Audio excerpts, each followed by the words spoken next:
एक भले घर की लड़की का इस तरह बहकना ठीक नहीं है। चढ़ती जवानी के नशे में चूर कोमल मेरी बात को अनसुना करते हुए बोली, मैं एक अरसे से इस मौके की तलाश में थी। क्या मेरे पास नहीं आओगे? कहकर कोमल ने मुझको अपनी बाहों में भींच लिया।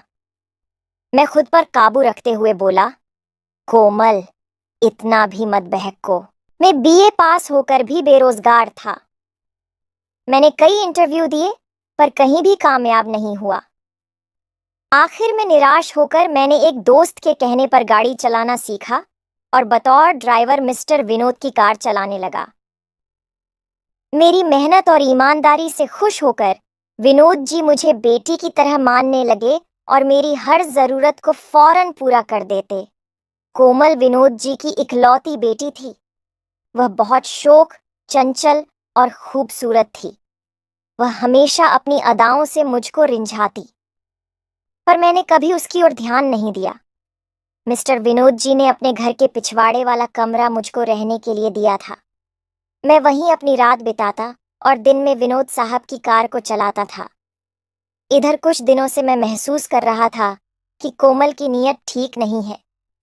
वह तरह तरह से मुझे अपने जाल में फंसाने की कोशिश कर रही थी।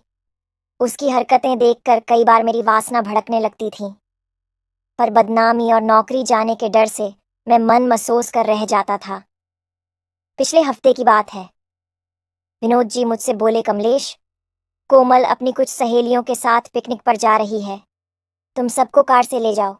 ध्यान रखना, किसी को कोई तकलीफ ना हो। जी, मैंने बस इतना ही कहा। मैंने कार निकाली तो कोमल कार पर सवार हो गई। कार चल पड़ी। कहाँ जाना है? तभी मैंने कोमल से पूछा। कोमल बोली, होटल मालिक तुम। होटल में पिकनिक मना होगी। तुम्हारी सहेलियां कहाँ रह गई? मैंने पूछा। पिकनिक वाली बात मनगढ़ंत थी। मैंने पापा से झूठ बोला था। कोमल हंसते हुए बोली, पहले तुम एक कमरा तो बुक कराओ। मैंने हैरानी से कोमल की ओर देखा और कमरा बुक कराने होटल की ओर चला गया। जब हम दोनों कमरे में आए तो कोमल ने कहा, कमलेश, नाश्ता मंगाओ। थोड़ी देर बाद हम दोनों नाश्ता कर चुके तो कोमल रुमाल से हाथ पोंछती हुई मेरे और करीब खिसक आई और बोली, कुछ बात नहीं करोगे? कौन सी बात? वही जो रात के समय पति पत्नी के बीच होती है। इतना कहकर कोमल ने मुझको खींच लिया। फिर बोली, तुम मुझे बहुत अच्छे लगते हो। मैं गुस्से में बोला, कोमल, होश में आओ। एक भले घर की लड़की का इस तरह बहकना ठीक नहीं है।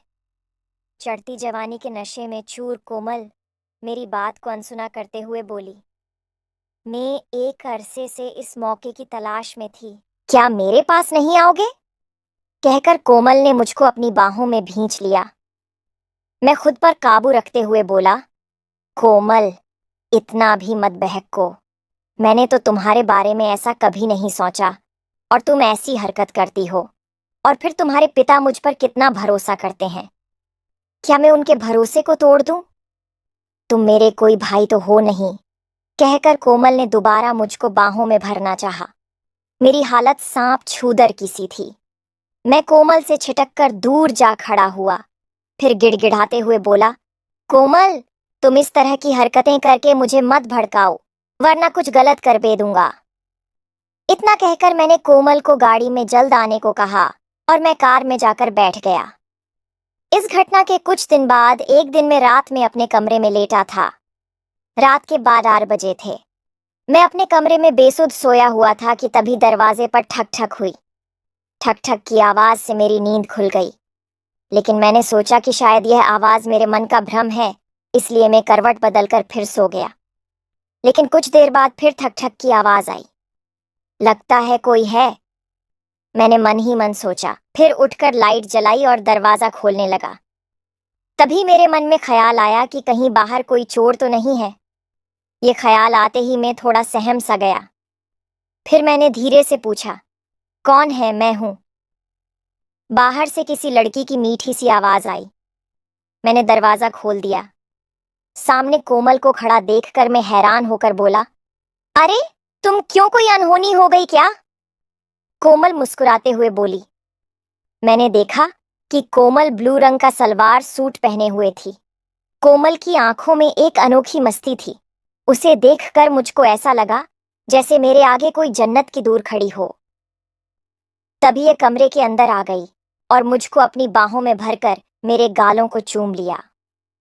कोमल की गरम गरम सांसों के साथ उसके बदन की छुअन से मुझको एक अजीब तरह की मस्ती का एहसास होने लगा। मैं कोमल के आगे बेबस सा हो गया। इससे पहले कि मैं कुछ और करता, मेरे मन के किसी कोने से आवाज आई कि यह तू क्या कर रहा है? जिस थाली में खाया उसी में छेद कर अपने मालिक के एहसानों का पहा बदला दे रहा है। लेकिन मैंने तो महल नहीं की है, कोमल खुद ही ऐसा चाहती है। तभी तो इतनी रात गए मेरे पास आई है, मैंने सोचा और खुद को कोमल से अलग करते हुए बोला, कोमल, अब तुम चली जाओ और फिर कभी मेरे पास ना आना। क्या ऐसे ही चली जाऊं?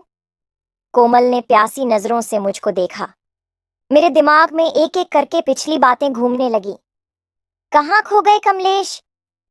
तभी कोमल ने मुझको टोका तो मैं चौंक कर उसे देखने लगा।